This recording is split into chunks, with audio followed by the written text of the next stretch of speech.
You know those very loud motivational echoes that are like mantras for life that typically have some sort of chest pounding element to them that seem to be everywhere, ubiquitous, and some of the, most trusted people, the most famous and popular people are just shoving down your throats. Those are hype quotes.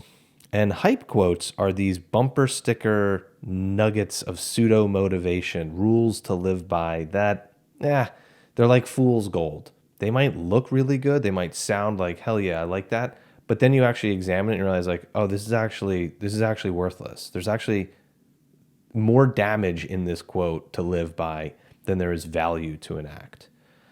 Here's 5 of the top hype quotes that I see athletes unfortunately buy into and believe. So, 5 hype quotes that you should reject because they have more damage than they have value, not to say they have no value or absolute damage. Number 1, there is no off season. Okay. There is an off season though, just the way it goes. If you're a competitive athlete and you have a known season of competition, the off season and off season activities are vital to support growth and development for improving your chances as a competitor in your season of play.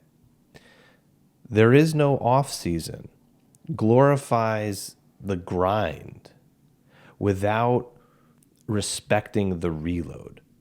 And it is in the reload that you get better. It's kind of like sleep. You can't make up for a lack of sleep with more awakeness, right? It just doesn't work that way. You're like, what are you talking about? There is no off season says to me, oh, you don't really understand what it is to take a step back, physically, mentally, emotionally, get some distance, and then conduct an analysis and an honest review of what went well, what didn't go so well, what was surprising, what caught you off guard and you were unprepared for. It allows you to have a more refined view on the important part, which is your season. So enough with the there is no off season thing. There is an off season. When it's the off season, do off season activities to support your in season competition. Number 2, nobody will work harder than me. Okay. Guilty as charged for buying into this one. It feels good to say that. It offers some comfort. It offers some known. And of course, it boosts your ego, boosts your confidence. Look, if you're an athlete, you have to have a certain amount of bravado, ego, confidence, right? Without it, why else would you go into a pressure cooker situation and say, "Yeah, I can perform that. I can do what is asked of me." When most people would be like, "No, no, no, no, I don't want to do it." So you have to have that. A good, healthy amount of confidence and ego is necessary. However, outsourcing how hard you work to literally the rest of the world is abandoning the one thing that is up to you and is within your control. One of the few things in your control, especially in competition, your effort. Why would you outsource your effort and, worse than that, not even know your effort when you're trying to base it on what everybody else is doing? That doesn't matter. Whatever anyone else is doing, you don't know what they're coming at this from. You don't know what their background is. You don't know what their genetics are. Not getting intimate with your own effort is limiting how well you know yourself, which is going to limit how well you can perform under stress and go into these situations where you need to have that confidence. So nobody is going to work harder than me. Might sound really good, but it means nothing actually. It means nothing. Worse, it means you don't know yourself. And as an athlete, your job is to know yourself first, primary, okay? Quitting, number 3. Quitting is not an option. Again, Love it, right? I bought into it. When I was in the military, going through special forces training, I love to say quitting is not an option. Yeah, that is until you see the fact that they'll spray into the side, berms and the road and whatnot. VW, voluntary withdrawal. It's a really fancy way of saying I quit. Here's the deal. Quitting is an option. It is an option. The only way it's not an option, really realistically, is if you're being forced into doing something. And if you're forced into doing something or have had all of your freedoms and rights taken away from you, we are so far beyond the athletic realm that we're in a different conversation. The key of this hype quote that I think would be better served is saying, look, quitting is an option. Learn how to not quit. To learn how to not quit, which is super valuable, which is obviously important, first acknowledge quitting is an option. When you acknowledge your options, when you acknowledge your choices and choose to choose one of them, you're demonstrating and expressing agency, which is so vital. Not only is it vital for athletic performance, it's vital for mental health. It's vital for your sovereignty as a human being. So, quitting is an option. Learn how not to quit, and do so by putting yourself into training environments where you feel that urge to quit. That'll teach you something. If you've never felt that urge to quit, I submit that you've never actually worked that hard. Maybe I'm wrong. Prove me wrong. Lastly, sometimes quitting is a wonderful teacher. Doesn't mean it feels good, but man, are there some lessons in there.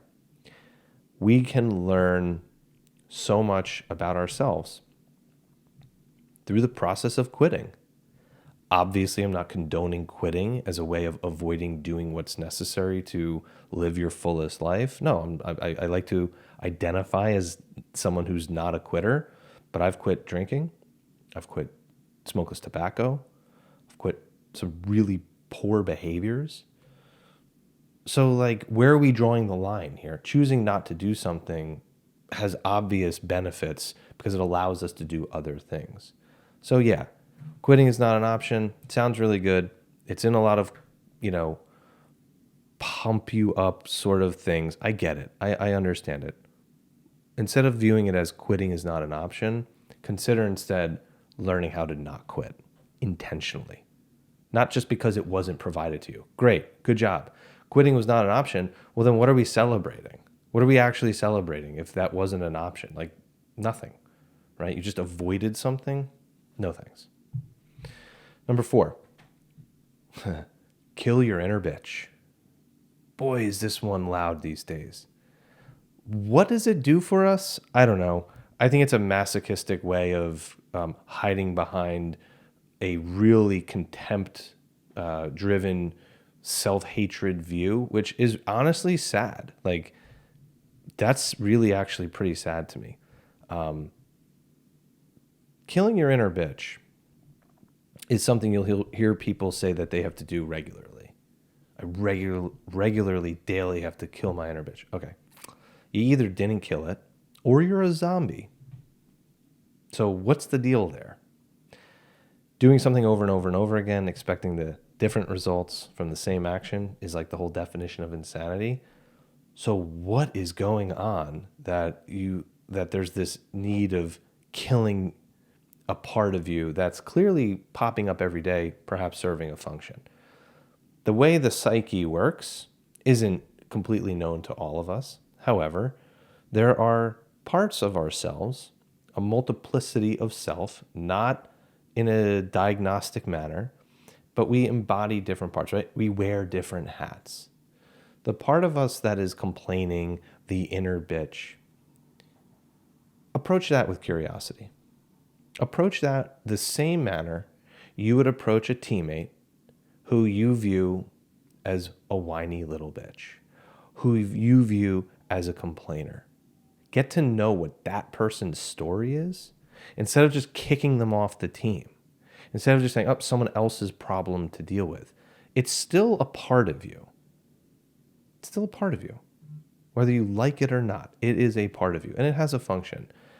You can get into some deeper parts work on this, but the purpose of this and why this hype quote is one of the stupidest ones is that it means nothing, and it just further perpetuates a pretty low energy view of self.